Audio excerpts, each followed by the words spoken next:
दिल्ली के एक सरकारी दफ्तर में आज बड़ी हलचल थी। आज नई आईएएस अधिकारी का पहला दिन था। सभी कर्मचारी उत्सुकता से इंतजार कर रहे थे कि नया अफसर कैसा होगा। दफ्तर के चपरासी, क्लर्क और दूसरे कर्मचारी आपस में बातें कर रहे थे। तभी 10 बजे एक शानदार काली गाड़ी दफ्तर के गेट पर रुकी। गाड़ी से एक 25 साल की खूबसूरत युवती उतरी। उन्होंने औपचारिक सूट पहना हुआ था और उनके चेहरे पर आत्मविश्वास झलक रहा था। उनका नाम आयुषी राठौर था और वह इस दफ्तर की नई डिस्ट्रिक्ट मैजिस्ट्रेट बनकर आई थीं। जब आयुषी दफ्तर में दाखिल हुई तो सभी कर्मचारी खड़े होकर उनका स्वागत करने लगे। लेकिन दफ्तर के एक कोने में एक चपरासी खड़ा था जो आयुषी को देखकर सन्न रह गया। उसका नाम विक्रम सिंह था और वह पिछले 8 सालों से इसी दफ्तर में चपरासी की नौकरी कर रहा था। जब विक्रम ने आयुषी को देखा तो उसके पैरों तले जमीन खिसक गई।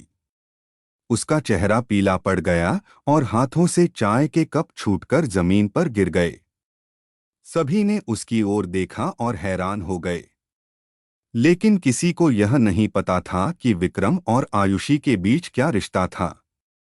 7 साल पहले आयुषी और विक्रम शादीशुदा थे। विक्रम उस समय एक छोटी सी कंपनी में काम करता था और आयुषी कॉलेज में पढ़ती थी। शुरुआत में सब ठीक था, लेकिन धीरे धीरे विक्रम की असलियत सामने आने लगी। वह बहुत घमंडी और अहंकारी था। उसे लगता था कि औरतें सिर्फ घर संभालने और खाना बनाने के लिए होती हैं। जब आयुषी ने उससे कहा कि वह यूपीएससी की तैयारी करना चाहती है तो विक्रम ने उसका मजाक उड़ाया। तुम आईएएस बनोगी? विक्रम ने हंसते हुए कहा था। अरे, तुम तो ठीक से घर का काम भी नहीं कर पाती, और फिर औरतों को नौकरी करने की क्या जरूरत है? मैं कमा रहा हूं। आयुषी ने उसे समझाने की कोशिश की, लेकिन विक्रम नहीं माना। उल्टा उसने आयुषी को धमकी दी कि अगर उसने पढ़ाई की तो वह उसे घर से निकाल देगा। लेकिन आयुषी ने हार नहीं मानी। उसने चुपचाप पढ़ाई शुरू कर दी। दिन में वह घर का काम करती और रात में जब विक्रम सो जाता तब वह पढ़ती। कभी कभी तो पूरी पूरी रात जागकर पढ़ती रहती। जब विक्रम को पता चला कि आयुषी चुपके चुपके पढ़ाई कर रही है तो उसे बहुत गुस्सा आया। उसने आयुषी की सारी किताबें फाड़ दीं और उसे मारा भी। मैंने तुमसे कहा था न कि पढ़ाई मत करो, विक्रम चिल्लाया था। तुम मेरी बात नहीं मानोगी तो मैं तुम्हें छोड़ दूंगा, आयुषी ने रोते हुए कहा। विक्रम, मैं बस अपने पैरों पर खड़ा होना चाहती हूँ। इसमें बुराई क्या है? लेकिन विक्रम ने उसकी एक न सुनी। आखिरकार एक दिन विक्रम ने आयुषी को घर से निकाल दिया। उसने आयुषी को तलाक दे दिया और कहा, जाओ, जो करना है करो, लेकिन याद रखना, तुम कभी कुछ नहीं बन पाओगी। औरतें बस घर का काम करने के लिए बनी हैं। आयुषी की आंखों में आंसू थे, लेकिन उसने अपने आप को संभाला। उसने कहा, विक्रम, एक दिन तुम्हें अपनी इस गलती का एहसास होगा। मैं तुम्हें साबित करके दिखाऊंगी कि औरतें किसी से कम नहीं होतीं। उसके बाद आयुषी अपने माता पिता के पास वापस चली गई। उसके पिता जगदीश राठौर एक रिटायर्ड स्कूल टीचर थे और मां सुमित्रा देवी एक गृहिणी। शुरुआत में उन्हें भी दुख हुआ कि उनकी बेटी की शादी टूट गई, लेकिन जब उन्होंने आयुषी की इच्छा देखी तो उन्होंने उसका पूरा साथ दिया। जगदीश जी ने कहा, बेटी, तू अपने सपनों को पूरा कर, हम तेरे साथ हैं। आयुषी ने फिर से पूरी ताकत से पढ़ाई शुरू कर दी। वह सुबह 5 बजे उठती, योग करती और फिर दिन भर पढ़ाई करती। उसने कोचिंग की फीस के लिए ट्यूशन पढ़ाना भी शुरू कर दिया। कभी कभी तो वह इतनी थक जाती कि किताब पढ़ते पढ़ते ही सो जाती। लेकिन उसने हार नहीं मानी। उसे विक्रम के शब्द याद आते, तुम कभी कुछ नहीं बन पाओगी, और वह और मेहनत से पढ़ने लगती। पहली बार आयुषी यूपीएससी की परीक्षा में असफल हो गई। लेकिन उसने हिम्मत नहीं हारी। उसने अपनी गलतियों से सीखा और दूसरी बार और भी मेहनत से तैयारी की। दूसरी बार भी वह असफल हुई। लोगों ने उसे ताने मारने शुरू कर दिए। देखो, तलाकशुदा है और फिर भी आईएएस बनने का सपना देख रही है। लेकिन आयुषी ने किसी की नहीं सुनी। तीसरी बार जब आयुषी ने परीक्षा दी तो वह पास हो गई। और सिर्फ पास ही नहीं, उसने अपने राज्य में टॉप किया। जब रिजल्ट आया तो आयुषी और उसके माता पिता की खुशी का ठिकाना नहीं रहा। जगदीश जी की आंखों में आंसू थे। उन्होंने अपनी बेटी को गले लगाया और कहा, बेटी, तूने कर दिखाया। तू हमारी शान है। उसी दौरान विक्रम की जिंदगी में बहुत बदलाव आए थे। जिस कंपनी में वह काम करता था वह बंद हो गई और उसे नौकरी से निकाल दिया गया। उसके बाद उसे कई जगह नौकरी के लिए भटकना पड़ा। आखिरकार उसे एक सरकारी दफ्तर में चपरासी की नौकरी मिल गई। विक्रम का घमंड अब टूट चुका था। वह रोज सुबह 8 बजे दफ्तर जाता, चाय बनाता, फाइलें ढोता और शाम को 6 बजे घर लौटता। उसे अक्सर आयुषी की याद आती और वह सोचता कि काश उसने आयुषी को रोका होता। और आज जब आयुषी उसी दफ्तर में आईएएस अधिकारी बनकर आई थी जहां विक्रम चपरासी था, तो विक्रम को लगा कि जमीन फट गई और वह उसमें समा जाए।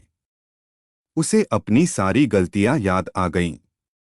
कैसे उसने आयुषी को ताने मारे थे, कैसे उसे घर से निकाला था, कैसे उसकी किताबें फाड़ी थीं। विक्रम शर्म से पानी पानी हो गया। आयुषी ने अपने केबिन में पहुंचकर सभी कर्मचारियों से मुलाकात की। फिर उसने कहा, मैं चाहती हूं कि सभी कर्मचारी मुझसे एक बार मिलें।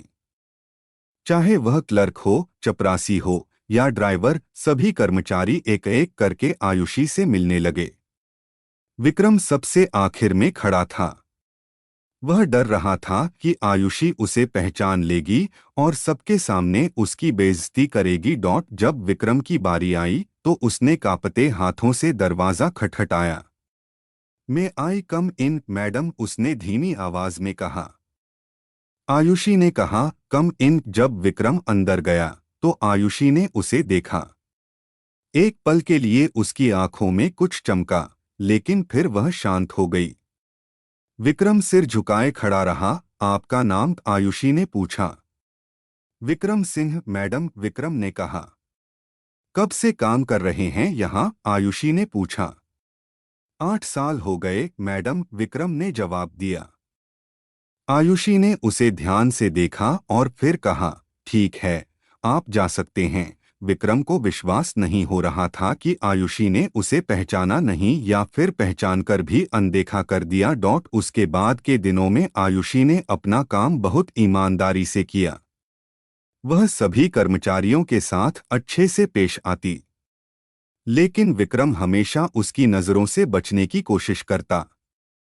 वह शर्म से सिर झुकाए रहता। कभी कभी तो वह सोचता कि नौकरी छोड़ दे, लेकिन उसके पास और कोई विकल्प नहीं था। एक दिन दफ्तर में एक बड़ी मीटिंग थी। सभी कर्मचारियों को बुलाया गया था। आयुषी ने सबसे कहा, मैं चाहती हूं कि हमारे दफ्तर में सभी कर्मचारियों को सम्मान मिले, चाहे वह बड़ा अफसर हो या चपरासी।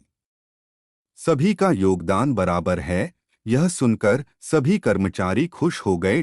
फिर आयुषी ने कहा, मैं आज एक व्यक्ति को विशेष रूप से सम्मानित करना चाहती हूँ। सभी ने सोचा कि शायद कोई बड़ा अफसर होगा, लेकिन आयुषी ने कहा, विक्रम सिंह, कृपया यहाँ आइए। विक्रम चौंक गया। उसे समझ नहीं आया कि आयुषी उसे क्यों बुला रही है। कांपते हुए वह आगे गया। आयुषी ने कहा, विक्रम जी, आप इस दफ्तर में 8 साल से काम कर रहे हैं। आपने हमेशा ईमानदारी से अपना काम किया है। मैं आपको धन्यवाद देना चाहती हूँ। विक्रम की आंखों में आंसू आ गए।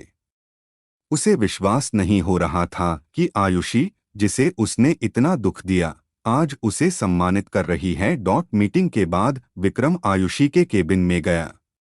उसने रोते हुए कहा, मैडम, आयुषी, मुझे माफ कर दो, मैंने तुम्हारे साथ बहुत बुरा किया। मैंने तुम्हें ताने मारे, तुम्हारी किताबें फाड़ी, तुम्हें घर से निकाला। मैं बहुत बुरा इंसान था। आज जब मैं तुम्हें यहाँ देखता हूँ तो मुझे अपनी गलतियों का एहसास होता है। आयुषी ने उसे रोते देखा। उसकी आंखों में भी आंसू थे, लेकिन उसने अपने आप को संभाला। उसने कहा, विक्रम, मैंने तुम्हें बहुत पहले माफ कर दिया था। जो भी हुआ वह अतीत है। मैं आगे बढ़ गई हूँ और तुम्हें भी आगे बढ़ना चाहिए। मैंने तुम्हें इसलिए सम्मानित नहीं किया क्योंकि तुम मेरे पूर्व पति हो, बल्कि इसलिए किया क्योंकि तुम इस दफ्तर का एक ईमानदार कर्मचारी हो। हर इंसान को दूसरा मौका मिलना चाहिए। विक्रम ने आयुषी के पैर छू लिए। तुमने मुझे जीवन का सबसे बड़ा पाठ पढ़ाया। औरतें किसी से कम नहीं होती। मैं गलत था और तुम सही थीं। मैं वादा करता हूं कि आज के बाद मैं किसी औरत का अपमान नहीं करूंगा। उस दिन के बाद विक्रम एक बदला हुआ इंसान बन गया। उसने अपनी बहन को भी पढ़ने के लिए प्रोत्साहित किया। आयुषी ने दफ्तर में बहुत अच्छा काम किया और जल्द ही वह अपनी मेहनत और ईमानदारी के लिए प्रसिद्ध हो गई। यह कहानी हमें सिखाती है कि जीवन में कभी भी किसी को कमतर नहीं समझना चाहिए। औरतें पुरुषों से किसी भी तरह कम नहीं हैं। अगर उन्हें मौका मिले तो वे आसमान छू सकती हैं। और सबसे महत्वपूर्ण बात, माफी देना और आगे बढ़ना ही असली ताकत है। आयुषी ने साबित कर दिया कि सफलता का सबसे अच्छा बदला है। ये से ही और वीडियो देखने के लिए हमारे चैनल को सब्सक्राइब करें, वीडियो को लाइक करें, कमेंट्स करें, शेयर करें। Thank you so much for watching full video.